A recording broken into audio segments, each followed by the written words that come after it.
Pertumbuhan populasi dunia selama beberapa abad terakhir tidak bisa diabaikan. Ledakan populasi yang terus berlanjut telah mengangkat berbagai pertanyaan tentang masa depan planet ini. Bagaimana kita akan menghadapi tantangan yang muncul dari populasi yang terus bertambah? Pertanyaan-pertanyaan ini bukan hanya mengenai angka semata, tetapi juga tentang kelangsungan hidup umat manusia di tengah keterbatasan sumber daya dan krisis lingkungan. Bahkan fiksi modern seperti Inferno karya Dan Brown memicu perdebatan panas tentang bagaimana kita harus memandang pertumbuhan populasi. Bukan dari segi kapan jumlah penduduk akan mencapai 16 miliar, tetapi bagaimana kita bisa bertahan hidup di dunia yang semakin penuh sesak. Di dalam novel Inferno tahun 2013, Dan Brown menyajikan dunia di mana seorang ilmuwan, Bertrand Sobris, percaya bahwa satu-satunya cara untuk menyelamatkan manusia dari kehancuran adalah dengan menciptakan pandemi buatan yang akan secara drastis mengurangi populasi dunia. Sobris merasa terancam oleh pertumbuhan populasi yang tak terkendali, yang menurutnya akan menyebabkan kekurangan sumber daya global dan kehancuran lingkungan. Meskipun fiksi cerita ini mencerminkan kekhawatiran nyata yang dihadapi para ilmuwan dan pembuat kebijakan hari ini. Apakah dunia benar-benar berada di ambang krisis populasi? Poin provokatif yang dibawa oleh Dan Brown adalah ide radikal bahwa pengendalian populasi mungkin diperlukan untuk menjaga keseimbangan antara manusia dan alam. Ini adalah topik yang sangat sensitif tentunya, terutama ketika menyangkut bioetika, hak asasi manusia, dan politik global Tetapi seberapa jauh kita siap untuk pergi? Sobris mungkin digambarkan sebagai antagonis di novel dan film ini, tetapi ide-idenya meskipun ekstrim mencerminkan ketakutan yang semakin nyata di kalangan ilmuwan modern. Hal yang sama disuguhkan pada pemikiran Thanos di Marvel Universe. Tahun 1500, populasi manusia berada di angka sekitar 500 juta. Butuh waktu 3 abad, 300 tahun kemudian untuk menggandakannya menjadi 1 miliar pada tahun 1800-an. Setelah itu, laju pertumbuhan semakin cepat. Hanya dalam 130 tahun, pada tahun 1930, dunia mencapai 2 miliar jiwa penduduknya. Lebih menakjubkan lagi, hanya butuh 44 tahun lagi berikutnya, populasi dunia berlipat ganda kembali menjadi 4 miliar pada tahun 1974. Pada tahun 2024 ini, dunia dihuni lebih dari 8 miliar orang. Jumlah yang sangat luar biasa dalam rentang waktu hanya 50 tahun saja. Namun, angka-angka ini menyiratkan pertanyaan yang lebih besar sebenarnya. Apakah bumi mampu untuk menopang lebih banyak manusia seiring dengan meningkatnya populasi? Kita juga menghadapi risiko kehabisan sumber daya, mulai dari air, energi, segalanya. Dalam jangka panjang, banyak yang meramalkan bahwa jika kita tidak menemukan solusi yang berkelanjutan, kita akan menghadapi krisis global yang bisa menggoyahkan stabilitas peradaban.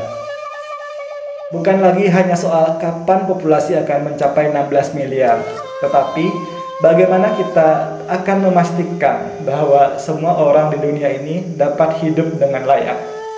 Dalam dunia yang terbatas sumber daya, bagaimana kita akan mengelola kebutuhan pangan, kebutuhan air, kebutuhan energi, dan ruang untuk terus menopang miliaran orang. Bahkan sekarang beberapa negara sudah menghadapi tantangan besar dalam hal kelangkaan air bersih, lahan pertanian yang menyusut, dan masalah distribusi pangan. Bagaimana kita akan mengatasi hal ini Kebutuhan untuk menemukan cara baru dan inovatif untuk meningkatkan produksi pangan tanpa merusak ekosistem kita adalah tantangan yang sangat besar. Revolusi dalam teknologi pertanian seperti pertanian vertikal dan penggunaan energi terbarukan menawarkan harapan.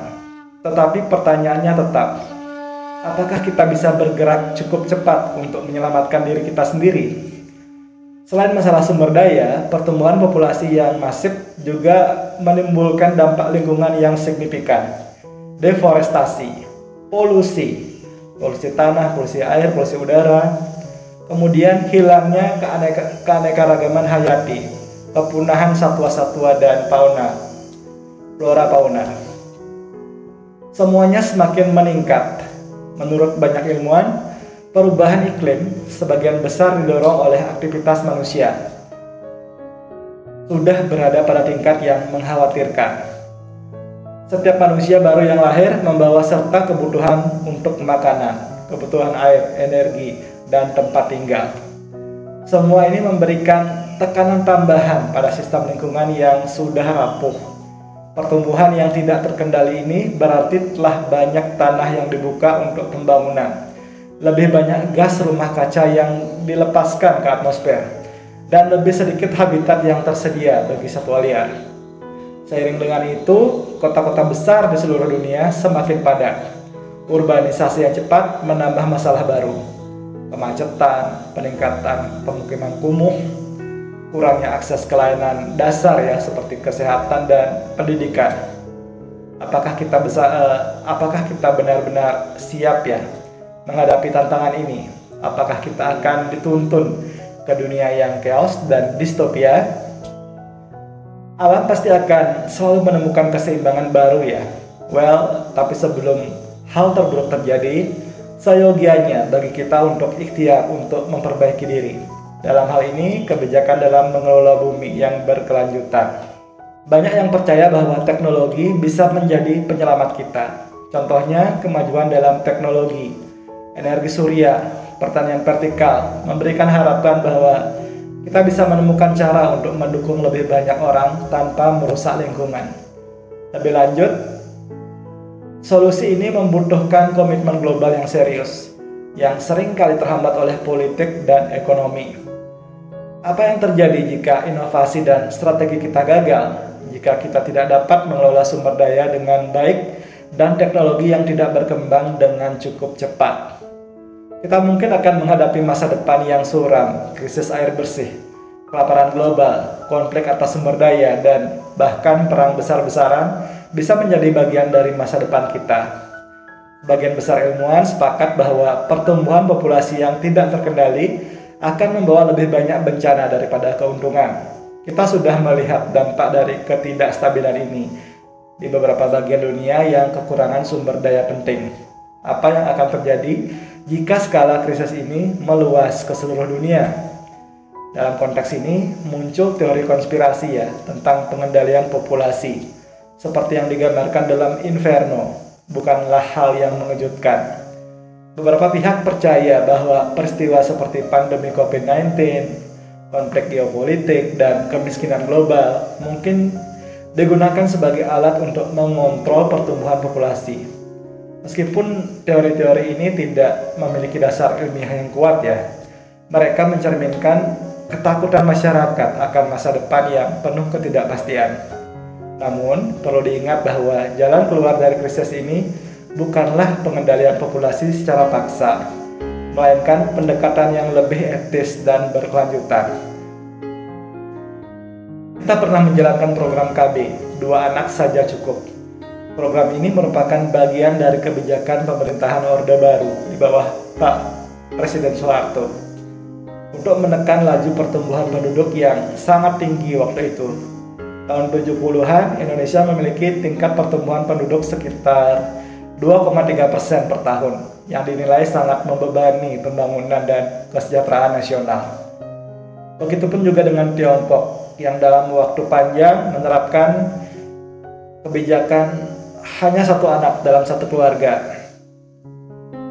Kebijakan 1 anak di Tiongkok dimulai pada tahun 80-an ya, sebagai langkah resmi pemerintah untuk menekan laju pertumbuhan penduduk yang sangat cepat. Kebijakan ini diinisiasi oleh Partai Komunis Tiongkok dengan tujuan menjaga keseimbangan antara populasi dan sumber daya alam serta mendorong pembangunan ekonomi. Bagaimana pendapat teman-teman? Apakah ada yang memiliki concern dan kekhawatiran tentang hal ini? Tuliskan pandangan teman-teman di bawah. Terima kasih.